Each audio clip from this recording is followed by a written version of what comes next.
ಹೇಳ್ರಿ ಸರ್, ಹೇಳ್ರಿ. ಈಗ ಇದು ಒಳ ಮೀಸಲಾತಿ ಒಂದು ಹೋರಾಟ ನಡೆದೈತಿ ಸರ್, ತಮ್ದೇನ್ ಅಭಿಪ್ರಾಯ ಸರ್ ಅದಕ್ರಿ? ಏನದು, ನಮಗಂತೂ ನಾವು ತ್ರಿಮತಸ್ಥ ಅಂತ ಏನ್ ಮಾಡಿದೀವಲ್ಲ, ಹ್ಞೂನ್ರಿ.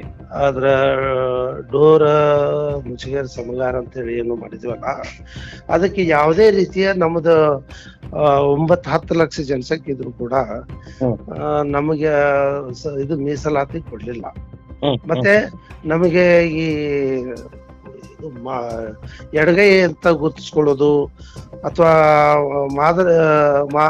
ಮಾದಿಗ ಒಂದು ಪಂಗಡದಾಗ ಗುರುತಿಸ್ಕೊಳ್ಳೋದು ನಾವು ತಯಾರಿಲ್ಲ ಸರ್. ನೀವು ತಯಾರಿಲ್ಲ ಸರ್?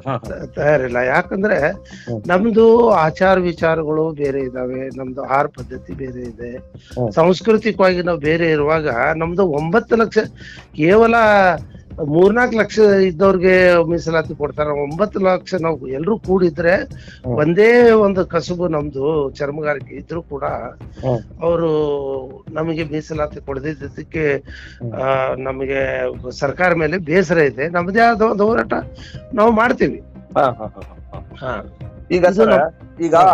ಈಗ ಒಳ ಮೀಸಲಾತಿಯಲ್ಲಿ ಈಗ ಛಲವಾದಿ ಸಮಾಜಕ್ಕೆ ಅನ್ಯಾಯ ಆಗಿದೆ ಅಂತೇಳಿ ಈಗ ನಾಳೆ ಒಂದು ಬೃಹತ್ ಪ್ರಮಾಣದ ಹೋರಾಟ ಮಾಡ್ತಾ ಇದ್ದಾರೆ.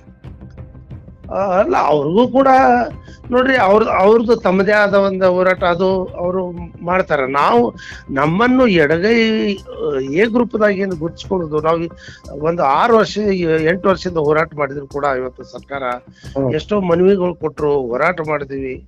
ನಮ್ದು ಹೆಂಗದ ಹೋರಾಟ ಅಂದ್ರ ನಾವು ಯಾವ್ದು ತಮಟೆ ತಗೊಳ್ಳೋದಾಗ್ಲಿ ಅಲ್ಲಿಗೆ ತಗೊಳ್ಳೋದಾಗ್ಲಿ ಬೀದಿಗಿಳಿಯುವಂತ ಜನ ಅಲ್ಲ. ನಾವು ಒಂದು ಸಂಭಾವಿತ ಒಂದು ಇದು ನಮ್ಮ ಜನ ಕಸಬ್ ಮಾಡ್ಕೊಂಡು ಹೋದವ್ರು. ಆದ್ರೆ ನಮ್ಮನ್ನು ಅದರಲ್ಲಿ ಗುರುತಿಸ್ಕೊಂಡು ನಾಳೆ ಯಾವುದೇ ರೀತಿಯ ನಮ್ಗೆ ಸವಲತ್ತು ಸಿಗೋದಿಲ್ರಿ. ಯಾರು ಕೇಳಿದ್ರೆ ನೀವು ಚರ್ಮಗಾರ ಅಲ್ಲ, ನೀವು ಮಾದಿಗ ಅಂತ ಹೇಳುವಂತ ಪರಿಸ್ಥಿತಿ ಬಂತು. ಈಗ ನೀವು ಮಾದಿಗರ ಅಂತ ಹೇಳ್ಕೊಳಕ್ ನಿಮ್ ಸುತಾರಾಮ್ ತಯಾರಿಲ್ಲ ಸರ್ ತಾವು? ಇಲ್ಲ. ಆಮೇಲೆ ಕೆಟಗರಿ ಎ ಕೊಟ್ರಾಗ ತಮಗ್ ಸೌಲಭ್ಯ ಸಿಗ್ಬೋದಲ್ಲ ಸರ್, ಯಾಕೆ ನಿರಾಕರಣೆ ಮಾಡ್ತಾ ಇದ್ದೀರಂತ?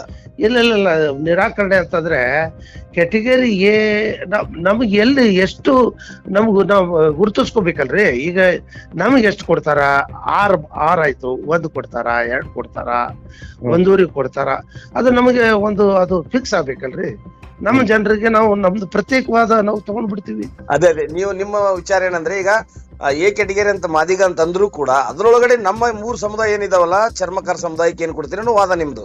ವಾದ ನಮ್ಗೆ ಎಷ್ಟು ಕೊಡ್ತೀರಪ್ಪ ನೀವು? 6 ಒಳಗ 6 ಇಲ್ಲಿ ಏನಾಗ್ತದ, 6 ಅವರೇ ತಗೊಳ್ಳುವಂತ, ಯಾಕಂದ್ರೆ ನಮ್ಮ ಈ ಅನುಭವದ ಪ್ರಕಾರ ಅವರೇ ಈಗ 15% ಇದ್ರೆ ಅಟ್ಲೀಸ್ಟ್ ನಡೀತಿತ್ರಿ. ಏನೋ ಎಲ್ಲೆಲ್ಲೋ ಒಂದ್ ಕಡೆ ಸಿಗ್ತಾ ಇತ್ತು. ಆದ್ರೆ ಈಗ 6 ಒಳಗ ನಮಗೇನು ಒಂದು ಸೂಜಿ ಮೊನೆ ಅಷ್ಟು ಸವಲತ್ತು ಸಿಗುದಿಲ್ಲ. ಇದನ್ನು ಕೂಡ ಎ ಕೆಟಗರಿನೂ ಕೂಡ ಒಪ್ಕೊಳ್ಳೋದಿಲ್ಲ ಅಂದಂಗಾಯ್ತು ಸರ್? ಒಪ್ಕೊಳ್ಳೋದಲ್ಲ. ನಮಗ್ ಬೇಡವೇ ಬೇಡ. ನಮ್ದು ಪ್ರತ್ಯೇಕವಾದ ಹೋರಾಟ ನಡೆದದ. ನಾವು ಅದಕ್ಕೆ ಒಂದು ಕಾನೂನು ರೀತಿಯಲ್ಲಿ ನಾವು ಹೋರಾಟ ಮಾಡ್ತೀವಿ. ಆಮೇಲೆ ರಾಜ್ಯಾದ್ಯಂತ ಸರ್, ನನಗೆ ತಿಳಿದ ಮಟ್ಟಿಗೆ ತಮ್ಮ ಒಂದು ಚರ್ಮಕಾರ ಸಮಾಜದಲ್ಲಿ ಅನೇಕ ವಿಭಜನೆಗಳದಾವ. ಕೆಲವರು ನಾವು ಮಾದಿಗರು ಅಂತೇಳಿ ನಾವು ಒಪ್ಕೊಳಕ್ ತಯಾರಿದೀವಿ ಅಂತ ಹೇಳ್ತಾರೆ, ಕೆಲವರು ತಾವು ಇಲ್ಲ ಅಂತ ಹೇಳ್ತೀರಿ. ಈ ತರ ಏನು ಗೊಂದಲಗಳದಾವ ಅಂತ ಹೇಳ್ತಾರೆ ಸರ್, ಅದು ಎಷ್ಟು ಸರಿ? ಅಲ್ಲ ನೋಡಿ, 3 ಸಮುದಾಯ ಒಳಗ ರಾಜ್ಯಾಧ್ಯಕ್ಷರು ಅಂತ ಇರ್ತಾರ. ಇಲ್ಲಿ ರಾಜ್ಯಾಧ್ಯಕ್ಷರು ಅಲ್ಲಿ ಬರೆದು ಕೊಟ್ಟಿದ್ದಾರೆ ಏನಂತ, ನೀವು ಮಾದಿಗ ಇದರಲ್ಲೇ ಇರ್ತೀವಂತ. ಎಲ್ಲೂ ಕೂಡ ಇದು ಯಾರ್ಗ ಅವ್ರವ್ರು ಅಧ್ಯಕ್ಷರಾಗಿರ್ಬೋದು, ಅವ್ರು ಯಾರು ಅಭಿಪ್ರಾಯ ತಗೊಂಡಿಲ್ಲ. ಯಾರ್ದು ಈ 9 ಲಕ್ಷ ಜನಸಂಖ್ಯೆ ಅದಲ್ಲ, ಯಾರು ತಮ್ಮ ಒಂದು ಸಮುದಾಯದವರು ಯಾರನ್ನು ಕೇಳಿಲ್ಲ, ಯಾವ ಸಭೆ ಮಾಡ್ಲಿಲ್ಲ, ಯಾವ ಬರವಣಿಗೆ ತಗೊಂಡಿಲ್ಲ. ಅದು ಸದಸ್ಯ ಘೋಷಣೆ ಅಂತ ಮಾಡ್ತಾರಲ್ರಿ, ಅವ್ರವರೇ ಒಂದು 8-10 ಜನ ಕೂಡೋದು. ನಮ್ ಜನ ಹಿಂದೆ 9 ಲಕ್ಷ ಜನ ಇದ್ದಾರೆ.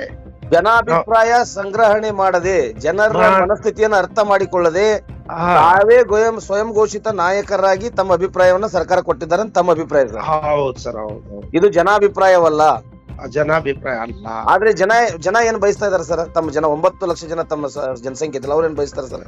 ಅವರು 9 ಲಕ್ಷ ಜನಸಂಖ್ಯೆ ನಾವು ಅದರಿಂದ ಹೊರಗೆ ಬರಬೇಕು. ನಾವು ನಮ್ಮನ್ನ ಎಡಗೈ ಅಂತ ಹೇಳಬಾರ್ದು. ನಾವು ಮಾದಿಗ ಸಂಬಂಧಿತ ಜಾತಿ ಒಳಗೂ ಬರುದಿಲ್ಲ. ನಮ್ದು ಚರ್ಮಗಾರಿಕೆ, ಚರ್ಮ ಮಾಡ್ಕೊತ ನಮ್ಮ ಹಿರಿಯರು ಬಸವಣ್ಣ ಕಾಲದಾಗಿದ್ದ 12ನೇ ಶತಮಾನಗಳಿಂದ ಅದು ಬಂದ ಪ್ರವೃತ್ತಿ, ಅದನ್ನ ಮುಂದುವರ್ಸ್ಕೊಂಡು ಹೋಗ್ಬೇಕು. ನಮ್ಮೆ ಗುರುಗಳು ಬೇರೆ ಇದ್ದಾರೆ, ನಮ್ಮ ಸಂಸ್ಕೃತಿಗೆ ಬೇರೆ ಇದೀವಿ ನಾವು. ಎಲ್ಲೂ ನಾವು ಅವ್ರನ್ನ ಗುರ್ತಿಸ್ಕೊಳ್ಳೋದಲ್ಲ. ಅವರು ಕೂಡ ನಮ್ಮ ಅಣ್ಣತಮ್ಮರೇ, ನಾವು ಹಿಂಗ್ ಹೇಳೋದಲ್ಲ. ಆದ್ರೆ ನಮ್ಗೆ ಈಗ ದೊಡ್ಡ ಅಣ್ಣನ ಎಲ್ಲಾ ತಗೊಳ್ತಾ ಇದ್ರೆ ಸಣ್ಣ ಅಣ್ಣತಮ್ಮರಿಗೂ ಸ್ವಲ್ಪ ಕೊಟ್ರಲ್ಲ. ಅಲ್ಲ, ನೀವು ತಮ್ಮ ಮಾತಿನ ಶೈಲಿ, ಒಂದ್ ಕಡೆ ನಾವು ಮಾದಿಗೆ ಸಂಬಂಧಿತ ಜಾತಿ ಅಲ್ಲ ಅಂತೀರಿ, ಒಂದ್ ಕಡೆ ನಮ್ಮ ದೊಡ್ಡ ಅಣ್ಣ ಅಂತೀರಿ. ತಮ್ಮ ಮಾತಿನಲ್ಲಿ ಸ್ವಲ್ಪ ಗೊಂದಲ ಐತಲ್ಲ ಸರ್? ಇಲ್ಲ ಗೊಂದಲ. ನಾವು 5 ಜನ ಮೊದಲ ಯಾರು ಡೋರ ಇದು ಮಚಗಾರ ಮತ್ತು ಸಮಗಾರ, ಏನೋ ಪಂಚ ಅಂತ ಇದು ಏನೋ ಮಾದಿಗರು ಮತ್ತು ಚಲವಾದಿ, ಹಿಂದಕ್ಕೆ ಹಿಂಗೆಲ್ಲ ಮಾಡ್ಕೊಂಡು ಎಲ್ಲವನ್ನು ಕಬಳಿಸ್ಬಿಟ್ರು. ಅಂದ್ರೆ ಎಲ್ಲ ಸವಲತ್ತುಗಳನ್ನು. ಈಗ ನಿಮ್ಗೆ ಇದ್ರೊಳಗ ಹೇಳಿದೆ, ಇದರ ಸೈಡ್ ಒಳಗ ಫ್ಯಾಮಿಲಿ ಒಳಗೆ ಇರ್ತೀವಲ್ಲ, ಆ ಫ್ಯಾಮಿಲಿ ಒಳಗ ಜನರೂಢಿಯಾಗಿ ಡಾಕ್ಟರ್ ಬಾಬಾ ಸಾಹೇಬ್ ಅಂಬೇಡ್ಕರ್ ಅವರು ಮೂಲ ಮೀಸಲಾತಿಯನ್ನ ಕೊಟ್ಟಿದ್ದು ಪಂಚಜಾತಿಗಳಿಗೆ ಏನ್ ಕೊಟ್ರಲ್ಲ. ಆ ನಂತರ ಅದರೊಳಗಡೆ ಸಾಕಷ್ಟು ಜನ ಸೇರ್ಪಡೆಯಾಗಿ ಮೀಸಲಾತಿಯನ್ನ ಕೊಳ್ಳೆ ಹೊಡೆದಿದ್ದಾರೆ. ಇಲ್ಲಿ ಮಾದಿಗರಿಗೂ ಅಷ್ಟು ಸಿಕ್ಕಿಲ್ಲ, ದಲಿತ ಅಂದ್ರೆ ಹೊಲೆಯರಿಗೂ ಅಷ್ಟು ಚಲವಾದಿಗಳಿಗೂ ಅಷ್ಟು ಸಿಕ್ಕಿಲ್ಲ. ಅದ್ರಲ್ಲಿ ನಿಮ್ಮಂತಹ ಚರ್ಮಗಾರಿಕೆ ಸಮುದಾಯ ಅಂತೂ ಮರ್ಚಿಕೆಯಾಗಿದ್ದಾವ. ಇದೆಲ್ಲ ಸರಿಪಡಿಸ್ಲಿಕ್ಕೆ ತಾನೇ ಒಳ ಮೀಸಲಾತಿ ಕೇಳ್ತಾರೆ. ಎಸ್ ಒಳ ಮೀಸಲಾತಿ ಎದಕ್ ಬಂತಿರಪ್ಪ? ಸುಮ್ನೆ ಇರ್ಲಿ ಬಿಡ್ರಲ್ಲ. ಮತ್ತ 15% ಇತ್ತು, ಎಲ್ಲ ಸುಮ್ನೆ ಹಂಗ ಇದು ಮಾಡ್ತಿದ್ವಿ. ಯಾಕಂತಂದ್ರ ನಿಮಗೆ ಎಡಗೈ ಅಂತ ನಿಮ್ಗೆ ಯಾರು ಹೇಳಿದ್ರು ಎಡಗೈ ಅಂತ ಹೇಳಿ? ಮಾದಿಗೆ ಸಂಬಂಧಿತ ಎಲ್ಲೂ ಯಾವ ಒಂದು ಬರವಣಿಗೆ ಆಗ್ಲಿ ಅಥವಾ ಯಾವ್ದು ಒಂದು ಏನಂತಾರೆ ಸರ್ವಸಾಮಾನ್ಯ ಸಭೆ ಆಗ್ಲಿ, ಯಾರನ್ನು ಕೇಳದೆ ನೀವು ಎಡಗೈ ಅಂತ ಹೆಸರು ಯಾಕೆ ತಗೋತೀರಪ್ಪ? ಮಾದಿಗ ಸಂಬಂಧಿತ ಜಾತಿಗಳು ಅಂತ ಯಾಕೆ ಹೇಳ್ತೀರಿ? ನಿಮ್ಗ ನಾವೇನು ಬರೆದು ಕೊಟ್ಟಿದ್ದೇವ? 9 ಲಕ್ಷ ಜನ. ಮತ್ತೆ ನೀವು ಯಾಕೆ ಹೇಳ್ತೀರಿ ಅದನ್ನ? ನಾವು ಆ ರೀತಿ ನಾವು ಹೋರಾಟ ಮಾಡ್ತಾ ಇದ್ದೀವಿ. ಸರಿ, ಓಕೆ ಸರ್, ಓಕೆ.